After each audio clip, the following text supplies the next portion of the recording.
ओम ब्रह्मानंदम परम सुखदम केवलम ज्ञानमूर्तिम द्वंद्वातीतं गगन सदिशं तत्त्वमस्यादिलक्ष्यम् एकं नित्यं विमलम् अचलं सर्वधी साक्षिभूतम् भावातीतं त्रिगुणरहितं सद्गुरुं तं नमामि। आगे हम कहेंगे, पीछे आप लोग दोहराइए। श्री राम जय राम, जय जय राम। श्री राम जय राम, जय जय राम। श्री राम जय राम, जय जय राम। श्री राम जय राम, जय जय राम। जय रघुनंदन जय सिया राम, सीताराम जय सीताराम। जय रघुनंदन जय सिया राम, सीताराम जय सीताराम। जप ले राम का नाम, अंत समय में आएगा काम। जप ले राम का नाम, अंत समय में आएगा धाम। जग की दौलत है बेकार, अंत समय में न आए रे काम। जग की दौलत है बेकार, अंत समय में न आएगी काम। तो जप ले आठों याम, राम का नाम, राम का नाम। जप ले आठों याम, राम का नाम, श्री राम का नाम। एक बार प्रेम से बोलो गुरुदेव भगवान की जय। हम लोग इस संसार में भगवान की कृपा से आए, और उसमें भी सबसे अच्छी बात है कि मनुष्य का शरीर मिला, क्योंकि इसी शरीर में हमको ये ज्ञान होता है कि क्या पाप है, क्या पुण्य है, क्या करना चाहिए, क्या नहीं करना चाहिए। बाकी योनियां वो भोग योनि कहलाती है।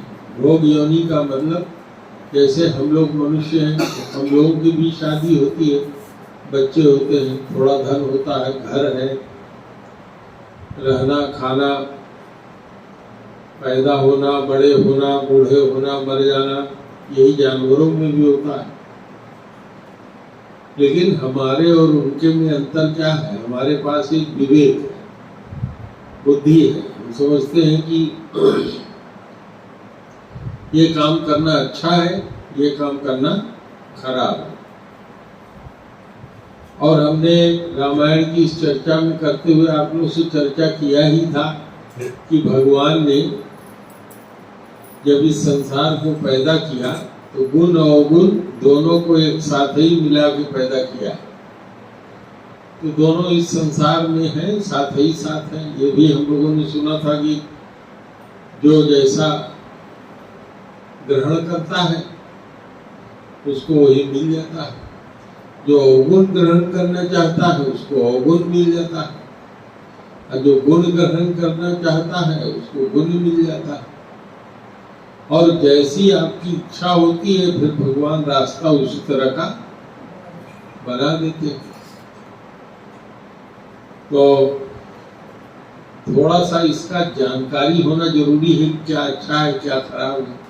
वो जानकारी होना क्यों जरूरी है? क्योंकि जब जानकारी हो जाती है तब हम जानते हैं कि ये चीज खराब है तो हमें छोड़ देना चाहिए, और ये चीज अच्छा है तो हमको इसे ग्रहण करना चाहिए। बताया गया कि जिस रास्ते पर ज्यादा लोग गए हो, महान लोग गए हो, उसी रास्ते पर जाने से बेड़ा पार होता है। तो जो रास्ता संतों ने बनाया है, जो रास्ता बुजुर्गों ने बनाया है, उसी पे चलने से हमारा कल्याण होता है। तो गोस्वामी जी ने रामचरितमानस बनाया, क्योंकि गोस्वामी जी हमारे आप जैसे ही पैदा हुए थे किसी घर में, और आज के 500 साल पहले उनकी शादी हुई। पैदा होते ही माँ बाप मर गए। गांव वाले लोगों ने, भाई पटदारों ने मिलकर के शादी कर दिया। पत्नी आई तो पत्नी से नए शादी होने पर सभी को अनुराग और प्रेम होता ही है। कोई आदमी नहीं चाहता कि पत्नी अभी शादी होके आई है तो अपने घर चले जाए या वियोग हो। संयोग था कि कहीं ये गए थे और भाई आया, उसके साथ पत्नी घर चली गई। और जब ये शाम को लौटे, देखा कि घर सोना है, तो ससुराल के लिए निकल पड़े। जिसमें रास्ते में नदी पड़ती थी, कोई खेवैया नहीं था, तो अब इनको पार जाना था। धुन लगी थी, पत्नी से मिलने की इच्छा थी। तो एक देखा कि एक मुर्दा बहता जा रहा है, बहा दिया गया था उसको टट्टी से, उसी को पकड़ लिया और अपना जोर लगाया, तैरते हुए पार हो गए। अपने ससुर के घर जब पहुंचे तो घर जो है बंद था, दरवाजा पीटा, खुला नहीं। और फिर लोक लाज के भय से रात हो गई थी, 12-1 बज रहा था। तो सोचे कि घर वाले, अगल बगल वाले लोग क्या सोचेंगे, चलो हम सीधे घर में अंदर ढल जाते हैं, पत्नी के पास पहुंच जाते हैं। वासना किसके अंदर नहीं होती, उसी वासना के पास इन्होंने एक सांप को पकड़ करके आंगन में पहुंच गए बड़े ऊपर से। पत्नी ने देखा तो कहा, आप यहाँ आ गए, क्यों आए? कल तो मैं आई जाती। तो इन्होंने कहा कि तुम हमारी पत्नी हो, अपने पत्नी के पास आने में कौन बुराई है? शादी इसीलिए होती ही है कि पति पत्नी के पास रहे, पत्नी पति के पास रहे। तो उनके पत्नी को बहुत क्रोध आया और उसने कहा था कि हाड़ मांस का मेरा ये शरीर है और इसमें इतनी आसक्ति है तुम्हारी काम को लेकर। अगर इतनी आसक्ति भगवान में होती तो संसार के आवागमन के बंधन से तुम मुक्त हो जाते। तुलसी जी को धक्का लगा, बस तुरंत वहां से निकले और घर छोड़ दिया। बाबा नरहरि दास जी के आश्रम में चले गए, जिन्होंने इनको पाला पोसा था। उन्हीं के आश्रम में पले और बड़े हुए थे। वहां गुरु से कहा कि अब मैं घर द्वार सब छोड़ के आ गया हूं, हमको आप अपना शिष्य बनाइए। और गुरु ने राम की कथा, राम के भक्त थे इनके गुरु नरहरि दास जी, पूरी कथा सुनाई, अपने साथ साथ लेकर के गए। सूकर खेत एक क्षेत्र है, सूकर क्षेत्र कहलाता है, बरेली के पास एक नदी है, उसको राम गंगा नदी कहते हैं। उसी पर एक पुल है और स्थान है जहाँ पर कि राम जी का मंदिर है। कहते हैं कि 500 साल पहले गोसाई जी अपने गुरु जी के साथ वहीं आए थे और उन्होंने भगवान की कथा साथ साथ रह करके सुनते थे और संस्कृत का अध्ययन किया उन्होंने। भागवत के बड़े अच्छे कथावाचक थे, भगवान कृष्ण की कथा भागवत सुनाते थे, सब उनको कंठस्थ था। 78 साल की उम्र में उनके मन में हुआ कि हमको भगवान के लिए भगवान की गाथा को, रामायण को लिखना चाहिए, क्योंकि उन्होंने ये देखा कि उस समय जितने भी लोग थे संस्कृत को जानना और संस्कृत में चीजों को समझना बहुत कठिन था। आज भी पढ़े लिखे लोग भी संस्कृत में यदि कोई चीज आ जाती है तो उसको समझना कठिन होता है। तो गोस्वामी तुलसीदास जी ने भगवान की भक्ति को गांव की भाषा में, प्राकृत भाषा में इस तरह से लिखा कि गांव का आदमी, गवई का आदमी जो गवार हो उसके भी समझ में आ जाए। और प्रभु की कृपा ऐसी रही कि उसको उन्होंने लिखा। अपने जीवन काल में बहुत कष्ट सहा,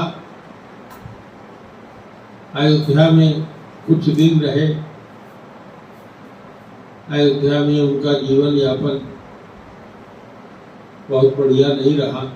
यहाँ से भगवान शंकर के पास चले गए काशी में। काशी में क्योंकि उस समय और हर समय काशी में लोग आते हैं, घाट पे दान पुण्य करते हैं, वहाँ इनकी वृत्ति चली और वहीं रह करके इन्होंने भगवान की उपासना किया।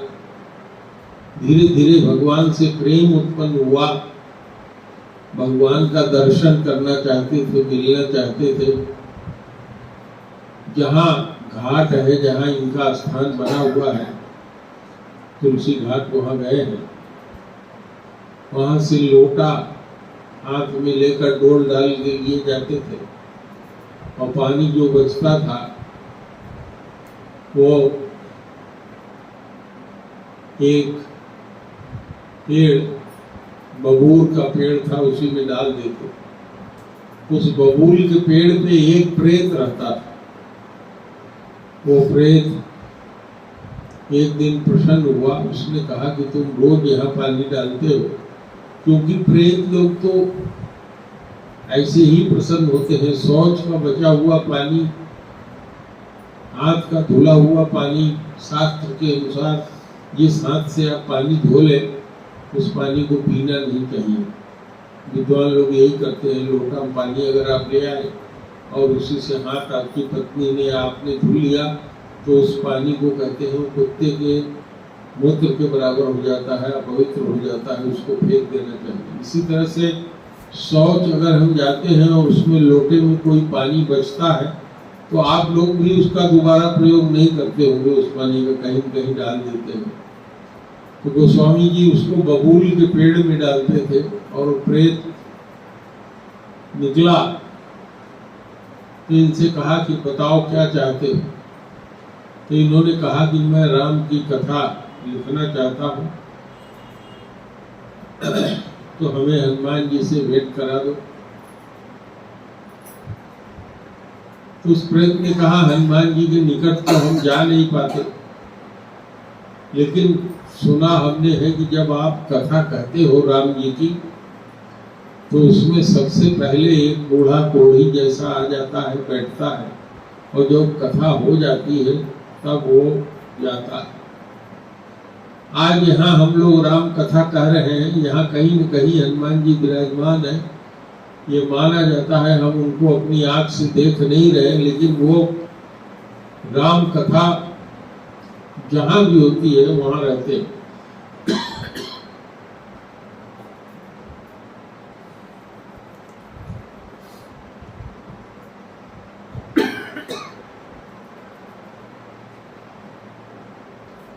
जब कथा कहने लगे जाकर के गोस्वामी जी,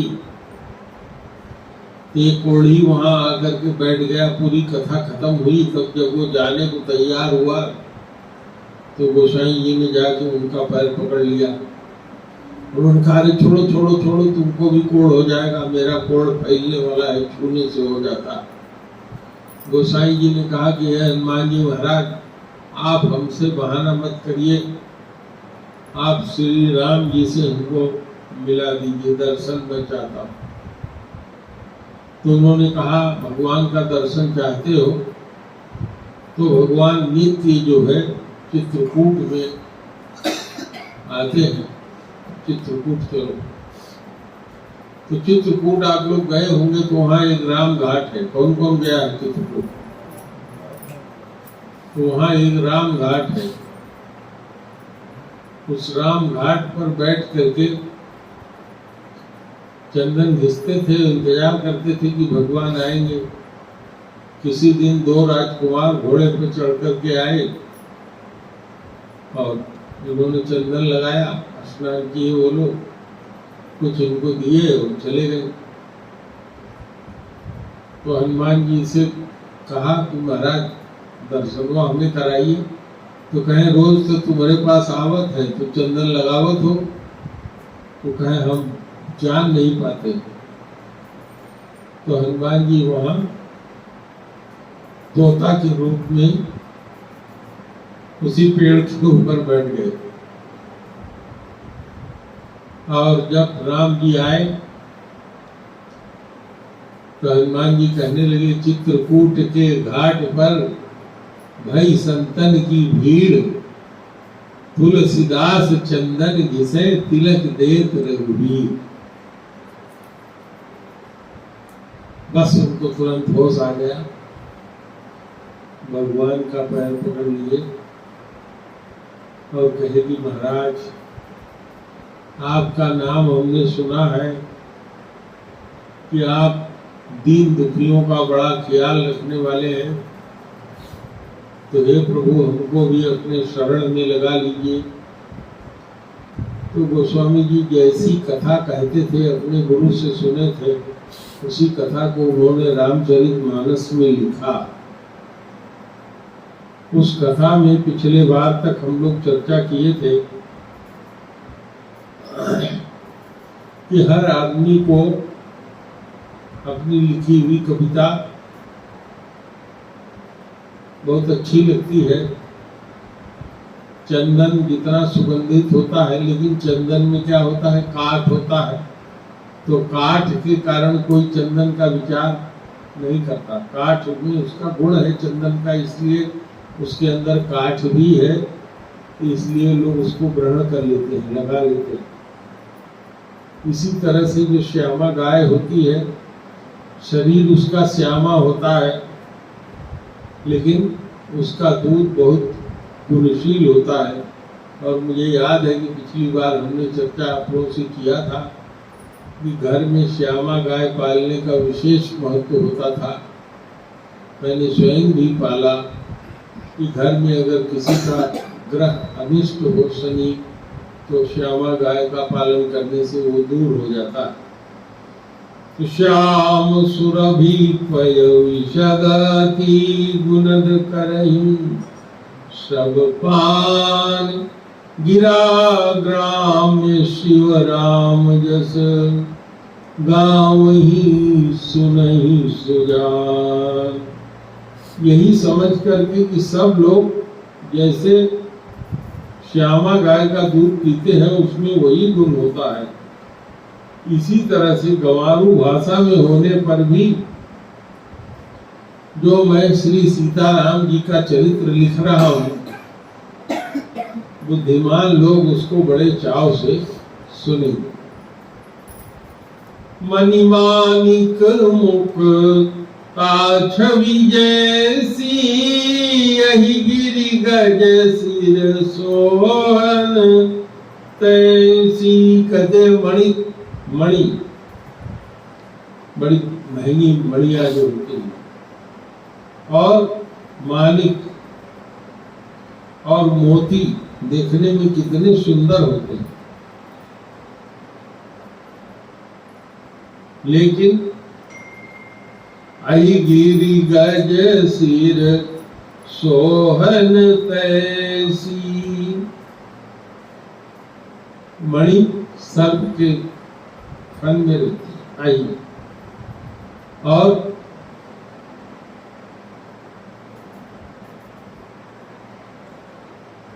मुक्ता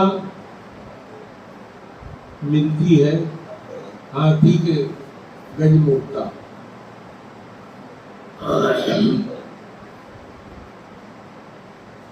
और मोती समुद्र में मिलता है, सीपी में मिलता है, लेकिन ये जहाँ पैदा होते हैं वहाँ उतने अच्छे नहीं लगते। लेकिन यदि कोई सुंदर स्त्री, कोई सुंदर राजा के मुकुट में ये मणि लगा दिया जाए और मुक्ता लगा दिया जाए तो उस सुंदर स्त्री के शरीर पर उसकी शोभा और क्या होती है, बढ़ जाती है। निप किरीट तरुणी तनु पाई, लहई सकल शोभा अधिकाई। युवती के शरीर को पाकर और राजा के मस्तक में लग जाने से ये तीनों चीजें, मणि, माणिक और मोती का स्थान और वैल्यू और बढ़ जाता है। कहते हैं इसी तरह से तैसे ही सुकवि कवि, तैसे ही सुकवि कवित बुध कहीं, उपजहि अनत अनत छवि लाई। इसी तरह से कह रहे हैं गोस्वामी जी की जो बुद्धिमान लोग हैं वो कहते हैं कि सुंदर कवि की जो कविता होती है वो तो उत्पन्न कहीं और होती है। जैसे मणि जो है उत्पन्न होता है पर्वत पर, मुक्ता उत्पन्न होती है हाथी के पास, वैसे ही सुंदर कवि की कविता तो कहीं और उत्पन्न होती है, लेकिन शोभा कहीं और जाके पाती है। अर्थात कवि के वाणी से उत्पन्न हुई जो कविता है वो वहां शोभा पाती है जहां उसके चाहने वाले लोग होते हैं, जो उसमें विचार करते हैं। आगे कहते हैं कि जैसे भक्ति के लिए यदि कोई आदमी माता सरस्वती का आह्वान करे कि हम भगवान की भक्ति के लिए कविता लिखना चाहते हैं, तो माता सरस्वती प्रसन्न होकर के आ जाती है कि ठीक है, हम तुमको बुद्धि देते हैं, सुंदर कविता लिखो। लेकिन अगर उसने वह सुंदर कविता भगवान के लिए लिखा तो माता सरस्वती जी क्या होंगी, प्रसन्न होंगी। लेकिन अगर वही सुंदर कविता उसने किसी राजा के लिए लिख दिया जो कि है भी नहीं उस तरह का, तो कविता और विद्वत्ता दोनों अपने ऊपर क्या करती है, पछताती। तो इसीलिए कहते हैं कि अगर सरस्वती जी को बुलाया जाए तो उनसे भगवान के चरित्र का ही वर्णन किया जाए, नहीं तो कविता लिखने से जो श्रम हुआ, जो मेहनत उत्पन्न हुई, वो कभी दूर नहीं होगा। कवि को विदस हृदय विचारी, गावहि हरि जस कलिमल हारी। कहते हैं इसीलिए जो कलयुग के पंडित हैं अपने हृदय में विचार करके कलयुग के पाप को हरने वाले श्री राम के यश का गान ही अपनी कविता में करते हैं। गोस्वामी जी कहते हैं कि जैसे और लोगों ने भगवान राम का गुण वर्णन किया है, कीने प्राकृत जन गुण गाना, सिर धुन गिरा लगत पछताना। कोई सरस्वती जी का आह्वान किया और एक कविता बना दिया सुंदर सा किसी एक प्राकृत राजा के लिए जो माया रूपी शरीर में हम लोगों के से पैदा हुए, तो अब सरस्वती जी क्या करती हैं, अपनी खोपड़ी पीटने लगती हैं कि हमारी वैल्यू क्या हो गई, घट गई। हृदय सिंधु मति सीप समाना, स्वाति शारदा कहीं सुजाना। लेकिन बुद्धिमान लोग क्या करते हैं, अपने हृदय रूपी समुद्र में बुद्धि रूपी सीप से सरस्वती जी को स्वाति के नक्षत्र के समान करके भगवान का वर्णन करते हैं। जो बरसई बर बारी विचारी होई कवित मुक्ता मणि चारु। और यदि इस कविता में श्रेष्ठ विचार रखे गए हैं तो फिर तो उसका कहना ही क्या है, तो बहुत सुंदर है। गोस्वामी जी कहते हैं अपने लिए कि मैं जुगुत लगा करके, जैसे मणियों को फूलों को जोड़ जोड़ करके माला बनाया जाता है, उसी तरह से एक एक टुकड़े की कथा को जोड़ करके मैं राम की कथा बनाऊंगा। जुगुत वेद पुनि कोई है रामचरित वर्ताग परिहरि परिहर। जुगुत वेद पुनि कोई है रामचरित वर्ताग पहिरहि सज्जन विमल उर शोभायति अनुराग। तो कह रहे हैं कि यदि सुंदर माला बना दिया जाए तो उसको कोई अच्छा आदमी पहने तो बहुत सुंदर होता है। तो कहते हैं उस कविता रूपी मुक्तामणि को यदि तागों में जोड़ करके सुंदर माला बना दिया जाए और उसको किसी को पहना दिया जाए तो ये अत्यधिक प्रेम को प्राप्त होगा। यानी भगवान का गुणानुवाद करके यदि इस कविता में रखा जाए तो उसका क्या होगा, बहुत ज्यादा वैल्यू होगा, अच्छा होगा। अब क्या करें, ये जन्मे कली काल कराला करतब बायस बेस मराला। कलयुग में लोग खाली कपड़ा पहन के साधु बन जाएंगे। कपड़ा पहन के आप देखेंगे कहेंगे बहुत बड़े आदमी, लेकिन उनका कर्तव्य कैसा है, कौवे की तरह से। जैसे कौवा देखने में तो बहुत सुंदर होता है, लेकिन किसी गंदी चीज पे क्या करता है, जाके बैठ जाता है। चलत कुपंथ वेद मति छाड़े कपट कलेवर कलिमल भाड़े। तो कह रहे हैं कि ये लोग वेद मार्ग को छोड़ करके कलयुग में जो लोग चलने वाले हैं उनको सही रास्ता जो वेद ने बताया है उस पर चलने में आनंद नहीं आता, कुमार्ग से ही वो चलना पसंद करते। वंचक भगत कहाई राम के किंकर कंचन कोह काम के। राम की भक्ति का बढ़िया माला तिलक लगा करके मांगते क्या है, दूसरे से भीख ही एक तरह से मांगना है, लेकिन उनके अंदर क्या है, सुंदर स्त्री और सोने की अत्यधिक इच्छा है कि मिल जाए कहीं से, लेकिन कहलाते क्या है, राम जी के भक्त कहलाते हैं। तो गोस्वामी जी कहते हैं कि ऐसे लोगों में मेरा जो स्थान है वो सबसे ऊपर, यानी मैं सबसे खराब हूँ। अगर भगवान का माला तिलक लगा करके लोग दूसरे को ठगते हैं तो उन ठगने वालों में मैं सबसे ऊपर हूं। विषय थोड़ा सा गंभीर है, इसलिए मुन्ना सिंह को त्रिलोकी को सब लोगों की आंख रह रह करके बंद हो जा रही है।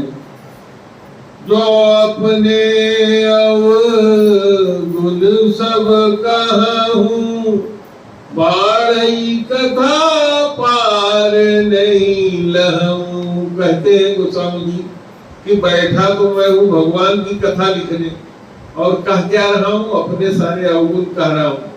तो अगर मैं अपने अवगुण ही कहता रह जाऊंगा तो ये मेरे अवगुण की ही कथा बढ़ जाएगी। इसलिए मैं अपने अवगुण को बहुत संक्षेप में कह रहा हूँ। थोड़ा ही कह देने से भले लोग ज्यादा जान जाते हैं, जैसे सू कहने से सुरहुरपुर लोग समझ लेते हैं। समुझ विविध विधि विनती मोरी, कोई न कथा सुन देई खोरी। कहते मैं नाना प्रकार से जो विनती कर रहा हूँ इस कथा के लिए, इसको सुनने के बाद लोगों से मैं उम्मीद करता हूँ कि कोई ये नहीं कहेगा कि जो मैंने कथा कहा है वो खराब। ये तहु पर करी हई जे आशंका, अगर जो मैं बता रहा हूँ कि मैं सबसे खराब हूँ, और मेरा इतना कहने के बाद भी जो कोई अगर शंका करेगा वो तो मेरे से भी बड़ा मूर्ख है। कहमति मोर निरत, वो तो मोहिते अधिक जड़ मति रंका, वो तो मेरे से भी अधिक जड़मती है, जड़ बुद्धि वाला है। अपने लिए कहते हैं कभी न हूँ नहीं चतुर कहाहूँ। कहते न तो मैं अपने को कभी कहता हूँ और न कहता हूँ कि मैं चतुर हूँ। मति अनुरूप राम गुण गावही, मैं अपने मति के अनुरूप राम जी के गुण का वर्णन कर रहा हूँ। कह रहे हैं कहाँ रघुनाथ जी का चरित्र जो अपार है, जिसको कोई पार पा नहीं सकता, इतना बड़ा उनका चरित्र है, और कहाँ मेरी छोटी सी मति, तो मैं कितना लिख पाऊंगा। उदाहरण दे रहे हैं कि जैसे तेज हवा चलती है तो पूरा पहाड़ उड़ जाता है, यही मारुत गिर मेरु उड़ाई। जब इतनी तेज हवा चले कि मेरू पर्वत उसमें उड़ जाए, कहो तूल के ही लेखे माई, तो भला उसमें छोटी सी रुई थी, रुई का धागा, रुई किस लेखे में है, अर्थात कहीं उसकी कोई गिनती नहीं। समुझत अमित राम प्रभुताई, करत कथा मन अति कदराई। कहते राम जी की जो प्रभुता है, महत्व है, वो बहुत ऊंचा है,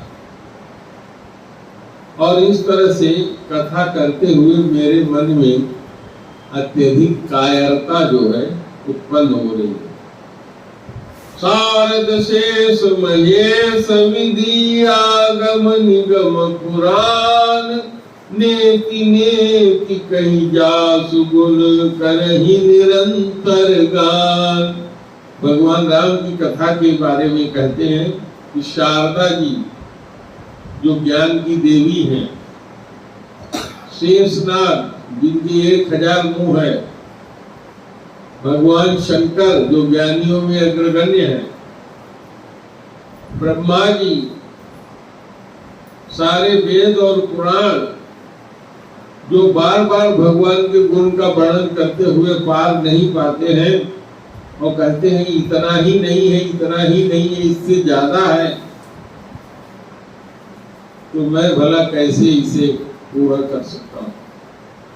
तो आज बस इतना ही हमारे सामने मुन्ना सिंह इत्यादि सब सो रहे हैं, क्योंकि कुंभकर्ण की पत्नी को भगवान ने आशीर्वाद दिया है जहाँ मेरी कथा होगी तहाँ तुम लोगों के माथे पे आके चढ़ जाओगी। अर्थात कहने का मतलब यह हुआ कि इस कथा में कोई अनुराग नहीं है, कोई प्रेम नहीं है, कोई भावना नहीं है, अत्यधिक सुनने की इच्छा प्रबल नहीं है, बस बैठे हैं, फॉर्मेलिटी हो रही है। तो श्री राम जय राम, जय जय राम, जय सिया राम, जय जय सिया राम। राम जय राम, जय जय राम, जय राम, जय सिया। एक बार प्रेम से बोलो गुरुदेव भगवान की जय। अब अगली बार से